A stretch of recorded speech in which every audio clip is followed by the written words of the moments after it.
Mr. Sasha Djordjevic, thanks for joining us. Welcome to our show. Thank you for having me.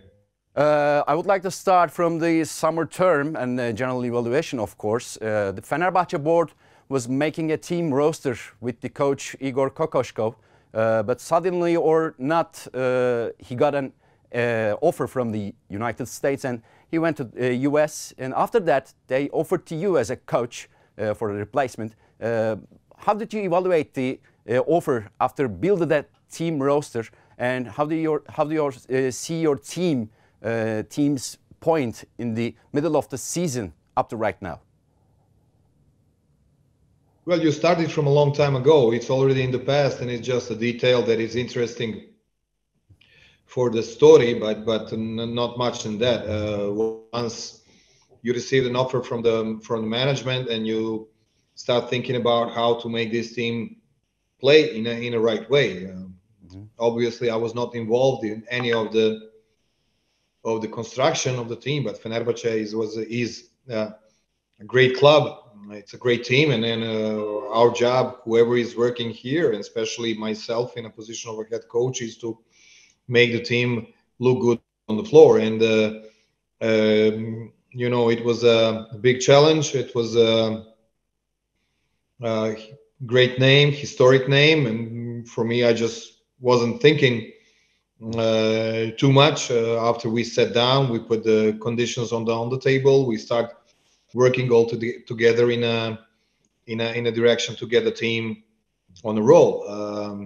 Obviously, we started with a lot of players who finished their summertime basketball with the Olympics, and it was not a good way to start. We had Nando going deep into Olympics, playing the finals. We had Bartel.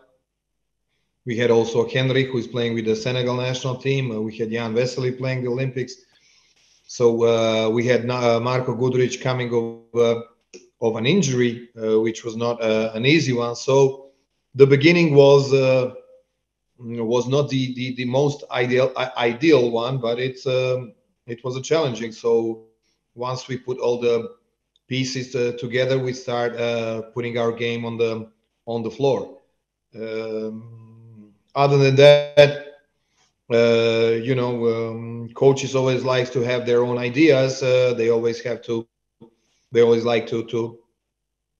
have a voice in making and constructing the team. It was not a case with me at all. One of the decisions that I had an influence on was bringing and getting firmly towards Seamus Hazer, which I think is a very, very important player of Fenerbahçe today, but also for the future. And my idea was and is to construct together with the people from the club these strong Turkish base players. That base is a very, very important for the strength and for the continuity and continuation of a good results of a club itself. And it's not only here in Turkey, it's anywhere in Europe. If you have that national players base very strong, that gives you a great advantage. So that was the one of the main goals, is to focus into developing some of the young players, into putting them inside of the system, but also parallelly, which is not easy during their growth, is to keep winning and keep playing for the highest goals. And it's not always easy. It's not always easy for the young players to be a part of the teams who always have this aspiration towards the titles in the finals, because a lot of times you don't find enough minutes to start developing your young career. But that's one of the challenges. That's one of the things that I like to do in my coaching job. I always was focusing on giving, young Gallinari, when he was 18 in Milano, he was my fixed starter. Alessandro Gentile, same thing in Benetton. Alessandro Paiola in Virtus. And I love to focus parallelly with trying to get the good game and the wins. I like to focus into get some good developing direction to the young players, because I think it's very important.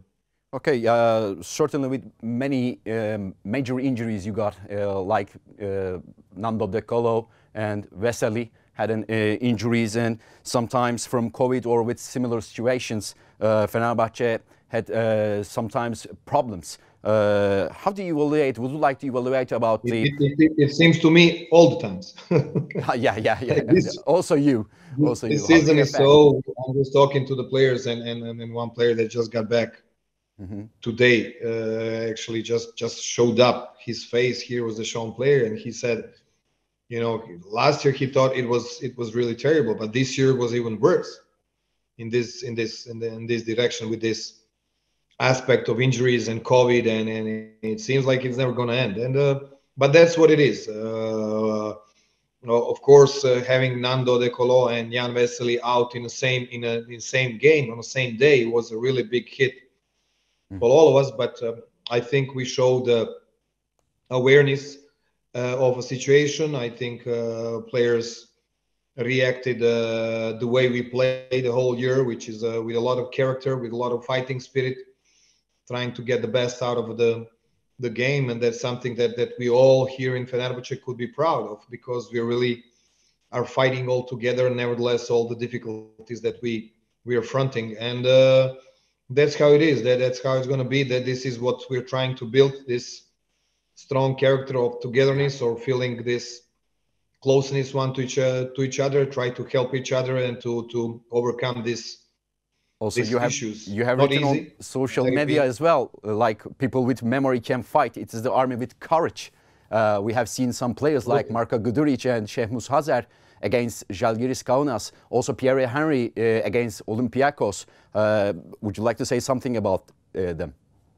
Well, I like to quote famous people. This quote I took from actually from the Pope himself.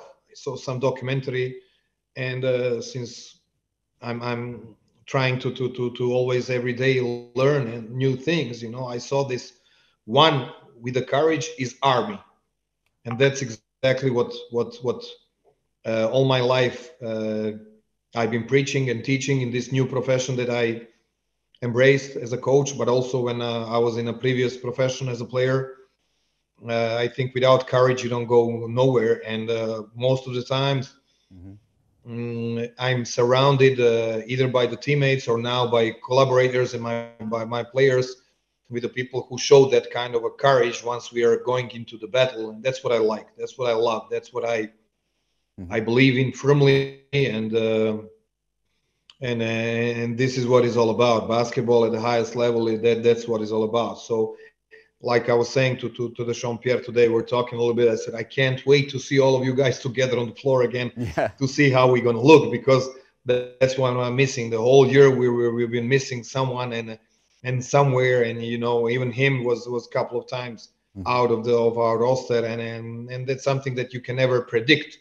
Yeah. But on the other hand, you can really construct it, and also the teams and the clubs in NBA, they like to have this process of building the character, you know, and enjoying that kind of a process. And then obviously Fenerbahce is a great club, a great name, historic, you know, and once that the Fenerbahce and Fenerbahce fans see that they have their components that are doing this fight with everything they have, then it's a good thing, because we feel warmth and closeness of the fans, of the people who love us, and that will give us more material to have more courage on the floor.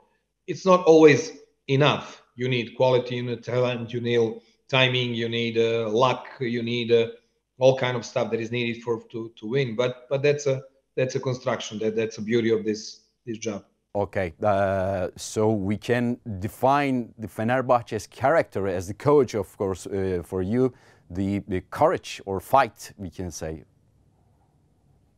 Warrior, let's say. More.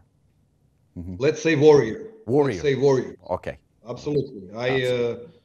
You know, putting the knife between your teeth, getting all the weapons you have, and go on the floor. That's the best we can do. That's always what we've done, and we will never quit. We will never surrender, even if we have two of our best players out in the same game, we fought that game in Villarban till the end. We had a chance to win it, and somehow we had to find the way, and the players understood it, and they tried. It's not. I'm repeating. It's not always easy. It's not always mathematic, because basketball is not mathematics. It's never 2 and 2, 4. We can It's put always the less header or as more. So we can put this header. yeah, that's definitely what we are going to this, and so courage is something that we are cruising this year with. That's definitely for sure. all right. As you were a player, you were taking personal responsible in the field too much when you were a player, and as a coach, do you believe for the individual talents? How do you believe, or what is the quantity of believing for the individual talent, like Nano De Colo, Marko Guduric? As you said, they put the courage, they are taking responsible in the field, and with you comparing your Well, play. talent is the crucial part. You with the talent, you make all the fans fall in love with you. Talent is something unique. It's not always there. Yeah. But you have different type of talent. You have a technical talent, you have tactical talents, you have warrior talent, you have physical talent, every kind of talent, and each one of them can throw on the floor what they're good in it. And that's my job, to take the best out of each one of them, try to understand them, and meet all of them as a persons, also not only as a players, to make them throw that kind of a talent that they have on the floor all the time. And back at the times, sports like basketball were played and based on a talent a lot, and talented players were the stars. But right now, physical effort and a physical quality, physicity, is athleticism is some kind of overcoming this talent, is getting in a Yes. way of talent. You can close that talent, you can limit that talent with being being more physical, being more athletic, and everything else. And we used to say back at the times, it was like talent towards physical, it was 80 towards 20. Right now maybe it's vice versa, 20 towards 80. But nevertheless, I'm in love with the talent. Basketball is beautiful when you throw that something extra, when you see Nando De Colo, players like him, or Teodosic, or I don't know, the players who have huge vision of the game or talent, that they surprise you every day with something new. It's not just, and it's something, wow, what did he do? Why the pass? Why behind the back? Wow, and that's something that I will never limit the players. I will always look for that. Of course, as a coach, you have to put it in a channel, in a channel, in a way to get the best out of that too, for the good of a team. But still, you have horses that you just have to let galloping, let them do their stuff, because you cannot limit that. You don't want to limit it. Me, myself, personally, I will never limit it. On the contrary, I will embrace it and try to push even more to get it on the floor, because that's what fans love, medias love. That's where new fans are there too, and our job is to get those new ones on the stands. Get you guys interested. The product of basketball must be at a highest quality, but the only way that it can be is through the players, and players with the talent are the best entrepreneurs of a basketball that there are. All right. You have a statement at the beginning of the season about Şehmus Hazer for the playing as a point guard position. Could you get a clear response from Şehmus about this idea up to right now? But being a point guard, it's a very important role in a basketball, and it's a crucial role. And I believe getting a player like Şehmus, my job and my idea, and still it is, and it's going to be until I'm here, is to get his understanding of a game to the highest level. And that understanding of a game itself must be through a point guard mind. Yep. Since I was some kind of a type of a point guard that was a lot of thinking, throwing a lot of thinking on the floor, I'm always asking my players, especially the players in those roles of guards and point guards, to understand the game, read the game, turn around and see why the coach made this kind of substitution, why I made this substitution, who you're playing with, where is the advantage, where is the disadvantage, what calls we can call. It's just to play it automatically. And this type of teaching is a little bit too much at the beginning, especially when you are new in working with the players, and they have to understand you and you have to understand them. And when players have a full head, he kind of slows down his instinct at that talent that he throws on the floor and just to read the situations. So once you throw a lot, then the head is full and you kind of slow it down. But slowly you have to players like Shemus, let them, understand the game, embrace the game, throw that unbelievable legs and speed that he has into the way of playing, but not forgetting this part which is very important, which is IQ of the game, intelligence in the game, playing smart, playing in the right way, reading the situation, reading the opponent, getting more tactical into it, getting to become as soon as possible, as much as possible, a leader in this team. And this is my goal, to make him become more of a point guard and less of a combo, but not forgetting that his strength is exactly there in the middle, that he can play both positions offensively. Defensively, he has no limits. He has great legs. He has to develop his upper body, certainly, his shoulders, his core, abdominals and dorsal, and all the strength of his back. We work on that. We put a program with our athletic coaches, and that's his goal. To get some weight, but also not to lose the speed. And it's a process. It's a process. You have to also understand that I'm the coach that I like to use the terminology as protecting the young player, protecting in a certain way of giving him a lot of responsibility, sometimes a lot of minutes, sometimes less minutes, sometimes put him on the floor when he's mistaking, sometimes taking him out when he's mistaking, make him learn and make him go home and try to get him react the day after on all the possibilities, on all the actions that could happen during the day or during the game, because it's very important for a young player to get into that automatic cruising development part of his career, that he just knows what he can do, but also trying to get and provoke him to get the best, to get more. Every day it's more. And that's something that is never going to finish for players like him or anywhere, because you have to learn until the last day of years. I would like to start. The first thing that you would say with 1992. Partizan EuroLeague, last second shot, title against one of the strongest teams in Europe in that moment, Juventud Badalona. That's historic moment for Partizan, for myself, for Coach Obradovic first year, my teammates, starting from Danilovic, Koprivica, Dragutinovic, Rebraca, young kids. We were very young, no American players, and it's a unique EuroLeague title for teams like that, because there was no foreign players in our team right there, and it's something that still none of the teams from our parts repeated. Before that, of course, there was Jugoplastica and Cibona that were dominating, but we as a Partizan, we did it that year, 92, that was 30 years ago, here in Istanbul, and it's something special for me and for all our careers. Okay. And also 1995.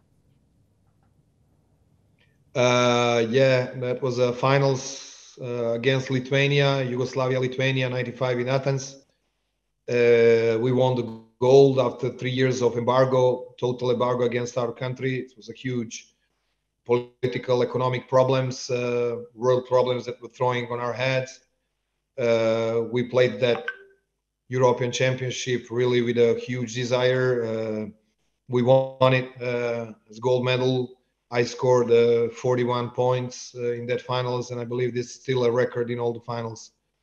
And it was a 9 out of 12 3-pointers, so it was also a huge night for me as a player, it kind of one of the most emotional moments for myself and all the generation of the players that we had. That's definitely right. Sure. After that, just 1 year later, 1996. This is the last. Yeah. Well, we played the finals of the. That's where you're hitting probably with the national team. We played the finals in the Olympic Games against the Dream Team, and we were kind of playing for 30 minutes, a tight game. Then they killed us at the end, and we played in front of 40,000 people, something like that.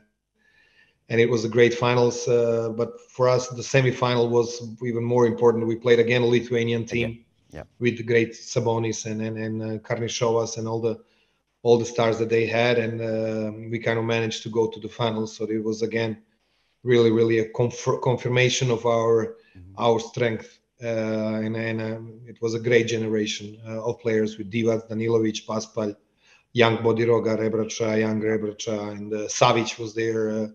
Unfortunately, he was injured for the finals. And that was it with the coach, Obradovic on the bench. And prior in 95, it was late coach Ivkovic was, and Obradovic was his assistant. And then 96, Coach Obradovic was the head coach, and Coach Ivkovic was there as a senior assistant. So after that, I would like to ask the coach. The first name is Dusan Ivkovic. Well, he's a maestro, like we like to call. He's one of the fathers of our basketball. Definitely a column of our basis. He was a great personality, absolute authority. He was the one that made us play really in the right way.